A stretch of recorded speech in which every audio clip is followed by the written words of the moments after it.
초여름처럼 더웠던 2008년 10월의 어느 날, 중국 동포 김 씨는 밤새 식당 일을 마치고 강남의 한 고시원에 몸을 뉘었습니다. 고된 일로 지친 김 씨는 금방 골아 떨어졌습니다. 몇 분이나 지났을까? 갑자기 문 밖에서 비명 소리가 들렸습니다. 그리곤 옆방 언니가 김 씨 방으로 들이닥쳤습니다.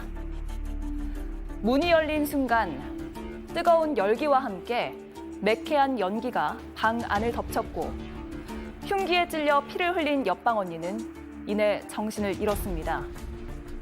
공포에 질린 김 씨. 도대체 고시원 복도에선 무슨 일이 벌어지고 있었던 걸까요?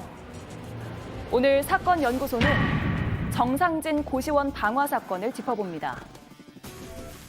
자, 어제 부산 파출소에 이어서 오늘 새벽에도 방화 사건이 벌어졌습니다. 부산 콜라텍 그리고 대학교 기숙사에서 이 방화로 추정되는 이 화재가 발생했는데, 그래서 오늘 저희가 사건 연구소에서 이 방화 사건을 한번 들여다보자 이렇게 준비를 했는데요. 강남 고시원, 그러니까 정상진 고시원 방화 사건, 이게 저희가 정말 자주 전해드렸지만 2019년에 있었던 안인득 진주 아파트 방화 사건하고 너무 비슷해서 자주 언급이 됩니다. 네, 그렇습니다. 이 사건은 2008년 10월 20일에 서울 강남 고시원에서 발생했던 사건인데요. 사건이 벌어졌던 건 오전 8시쯤이었습니다. 30살의 남성 정상진은 자신이 살던 고시원 3층 방에 불을 질렀고요. 자신의 옷가지를 모두 침대 위에 올린 뒤에 지포라이터 기름 한 통을 부어버리고 라이터로 불을 붙였습니다.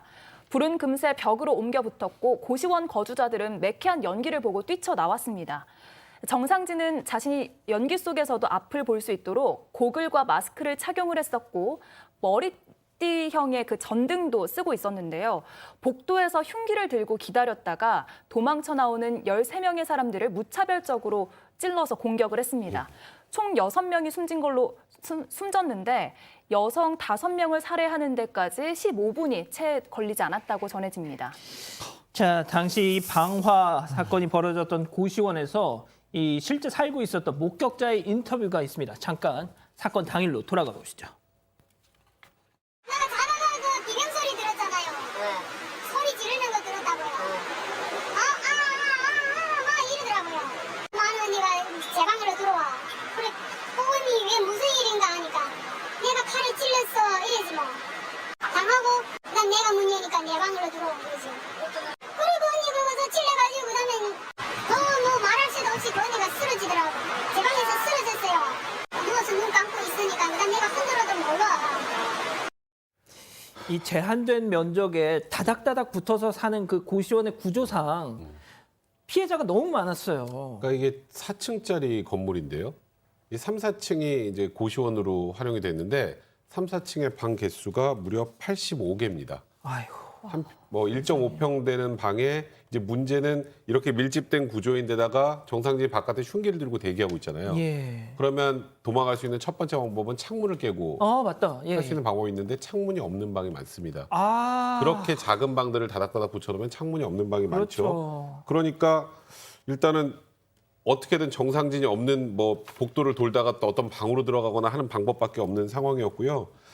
지금 이 고시원하면 우리가 보통 고시 공부하는 곳이라고 생각을 하지만 이 고시원이 그러니까 굉장히 저소득층, 지금 거주자 가운데 절반이 넘는 40명 정도가 같은 중국 동포였다라고 하고요.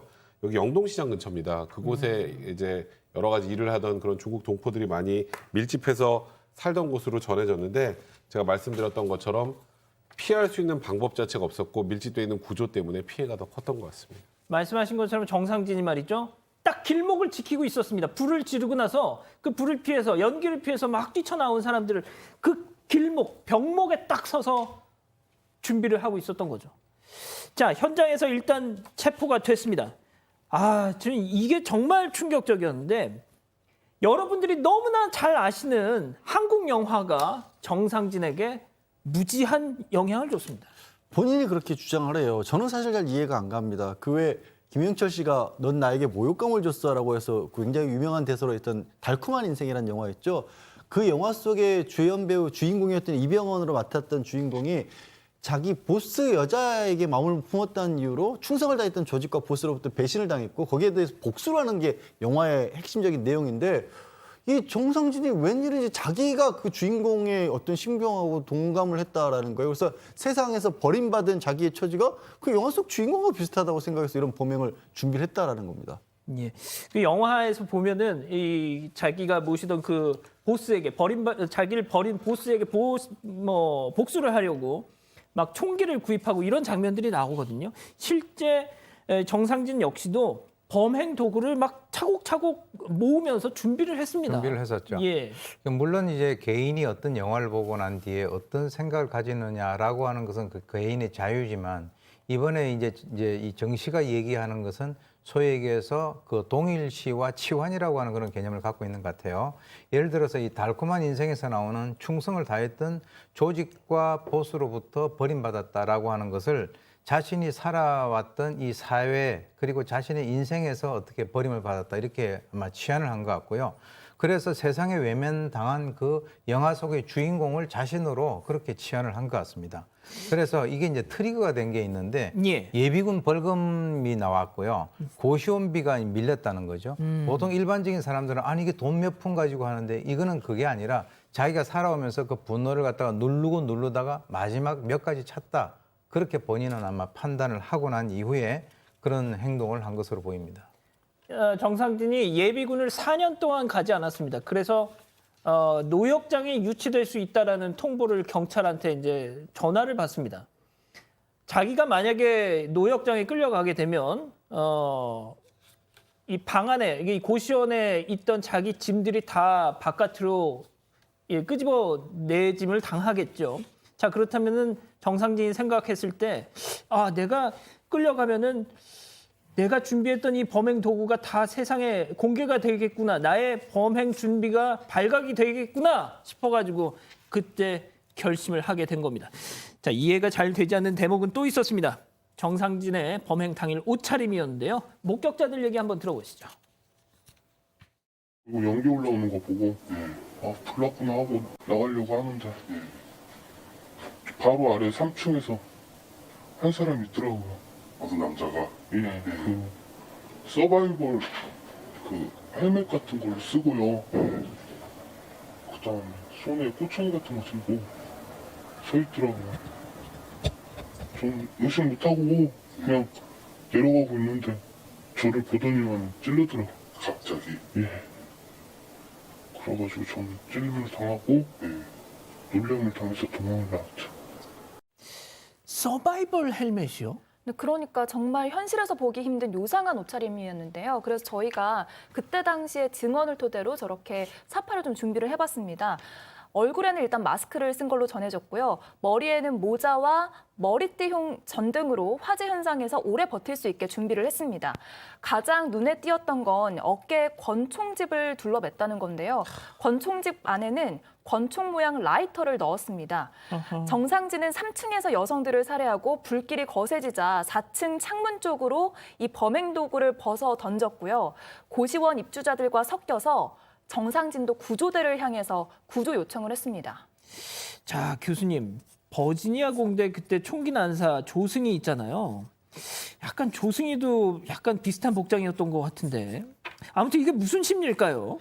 저는 이제 방금 말씀하셨듯이 그 시기가 굉장히 중요한데 버지니아 택에서 발생된 조승희 사건은 2007년도에 발생됐고 이 정씨 사건은 2008년도에 그래서 1년밖에 차이가 안 나 있어요. 이 사람은 지금 뭐 달콤한 인생만 얘기했지만 이번에 거기에 뭐 헬멧을 쓰고 뭐 총 같은 걸 준비하고 한 이런 것들이 이 영화에서도 이제 램페이지 킬러라 그래서 이 발작적 살인범이라고 하는 거 그것이 바로 이 버지니아 택의 조승희 사건과 같은 것인데요. 그것은 우리가 살인을 분류하는 데 있어서 대량 살인의 한 하위 개념으로 연속 살인이라고 하는 건데 이게 아주 전형적인 연속 살인이거든요. 예. 모든 것을 미리 계획하고 물건을 준비하고 그리고 이제 최대한 많은 피해자를 내기 위해서 본인이 끝까지 노력을 하는 그러한 그 형태와 매우 흡사하다 이렇게 볼 수 있습니다. 자, 양 변호사님. 일단 이 방 안에서 말이죠. 정상진 이 노트가 발견이 되는데 거기 별의별 얘기들이 다 적혀 있었어요. 네, 노트에 복원된 내용들을 보면 자기 비하적인 얘기들이 굉장히 많았다라고 합니다. 첫 번째로 일단은 뭐 아무런 존재 가치도 없다. 나는 뭐 살다가 이렇게 그냥 끝날 것이다라는 극단적인 자기 비하의 말도 들어있고요. 또 다른 사람들을 원망하는 것들. 내가 얼마나 만만해 보이면 이런 식으로 대접을 할까라는 그런 얘기들이 나오고 이게 2005년도에 작성한 메모라고 하는데 그때 2005년도에 그때부터 사실 흉기를 사서 모으기 시작을 했던 겁니다. 그리고 또 막 부모도 원망을 했다라고요. 노트에 보면 실수로 가진 아이를 나를 그냥 아무 생각 없이 낳았고 그렇게 낳았기 때문에 내가 어찌 보면 하는 일도 제대로 못하는 그런 사람으로 자랐다. 이런 식으로 자기 비하 또 부모 비하 이런 것들이 계속해서 쓰여 있었다고 하네요. 예, 진짜 이게 참 2009년에 일요신문에서 정상진이 있는 그 구치소에 찾아가서 기자가 직접 인터뷰를 한 내용이 있습니다. 제가 잠깐만 좀 소개를 해드리면 경찰이 날 붙잡는 순간 나에겐 평화가 찾아왔다. 뭐 이런 말을 했답니다. 근데 이 정상진이 기자를 만나서 기자의 시선을 한 번도 이렇게 피하지 않았대요. 계속 똑같이 이렇게 쳐다보면서 인터뷰를 했는데 단 한순간 딱 고개를 숙인 순간이 있었답니다. 정상진이 살해한 6명의 희생자 중에서 가장 나이가 어렸던 피해자 여성이었는데요. 21살 학생이었습니다. 그 학생을 21살 여학생이 네 손에 죽었다라고 하자 정상진이 잠시 입을 다문 채 기자의 눈을 피했다. 이렇게 적혀 있더라고요. 자, 교수님. 제가 피해자 얘기를 한 것처럼 이 피해자 6명은 정상진하고 아무런 관계가 없는 사람들이었습니다. 네. 지금 이제 연속 살인에 있어서의 대표적인 특징이 그 범죄자가 피해자를 선택하는 데 있어서 자기하고 이전에 있어서의 선행 관계 이런 거하고는 전혀 상관이 없어요. 예를 들어서 버지니아 텍의 그 조승희 사건 같은 경우는 강의실에 들어가서 강의실 문을 잠궈 놓은 상태에서 총기를 난사했거든요. 그래서 그 당시에 이제 그것을 말리는 그 교수 한 분이 홀로코스트 이 나치 수용소에서도 살아오신 분인데 거기서 돌아가셨어요. 그래서 그 고시원 사건과 그 조승희 사건 같은 경우는 굉장히 유사하다. 그래서 방금 말씀하신 대로 그 학생들하고 이전에 있어서의 어떤 관계는 전혀 없었던 것처럼 이번에 그 고시원에 있었던 그 피해자들은 평소에 이 사람하고는 전혀 어떤 상관이 없었다. 즉 다시 말해서 세상을 처벌하기 위해서 그 세상에 속해 있는 구성원들을 처벌한다. 이렇게 본인들은 생각을 하고 있는 경향이 강합니다. 자, 제가 백 변호사님 그 진짜 화날 만한 얘기 또 하나 전해드릴게요. 정상진이 구치소에 있는 동안에 성경 공부를 시작했답니다. 응? 네. 성경 공부를 시작해서 방 안에서 매일 성경책을 읽으면서 내가 시간을 보내고 있다. 이런 인터뷰 내용도 있더라고요. 그러니까 뭐 그게 본인 나름의 뭐 속죄하는 방식인지 저는 결국 그렇게 별로 보이진 않고요. 그 피해자들에게 제대로 된 사죄 한 번 없었던 것으로 생각이 됩니다. 사실 이번 사건 같은 경우 뭐 다들 예상하시겠지만 사형 선고 내려졌고요. 뭐 이런 사건이 사형 선고 내려지지 않으면 어떤 사건이 나겠습니까? 범행 4년 전부터 범행 치밀하게 계획해 왔고요. 범행 당시에 복장이나 범행 도구들 준비를 해왔고, 그리고 사람을 살해하고 경찰의 총에 맞아 죽겠다라는 게 범행 동기였습니다. 이게 납득이 되나요? 그러니까 물론 어렸을 때 불우하게 자라왔고 부모로부터 버림받았고 사회생활에서부터 보상 필요를 받지 못했던 점, 이런 점들이 보통 양형에 참작이 되면 사형에서 조금 떨어지는데 그런 걸 아무리 참작해도 이 사건은 도저히 안 된다라고 해서 사형 선고 내려졌습니다. 그래도 정상진이 저는 그래도 약속을 지킨 게 하나 있었습니다. 이 사람이 이 구치소에 있는 동안 인터뷰를 하면서 자기는 어떤 형이 내려지더라도 항소를 하지 않겠다라고 했어요. 그래서 1심에서 사형 선고가 나오고 나서 항소를 포기해서 그대로 형이 확정됐습니다. 자, 그런데 아닌 듯 있잖아요. 2019년 진주 아파트. 역시 진짜 지극히 똑같은 범행을 저질러서 5명을 살해했습니다. 아닌 듯은 무기징역 나왔습니다. 예? 교수님, 피해 한 사람 차이입니다. 예? 근데 저는 왜 이자는 사형이고 왜 이자는 무기징역인지 저는 솔직히 잘 이해가 안 가요. 글쎄요, 그거는 뭐 그때그때 달라요라고 하는 그런 말로 말씀을 드릴 수밖에 없는데, 뭐 사실은 뭐 그 두 사람이 한 그 행위라든가 하는 것을 봤을 때 우리 일반인들이 볼 때는 똑같은 그런 것인데요.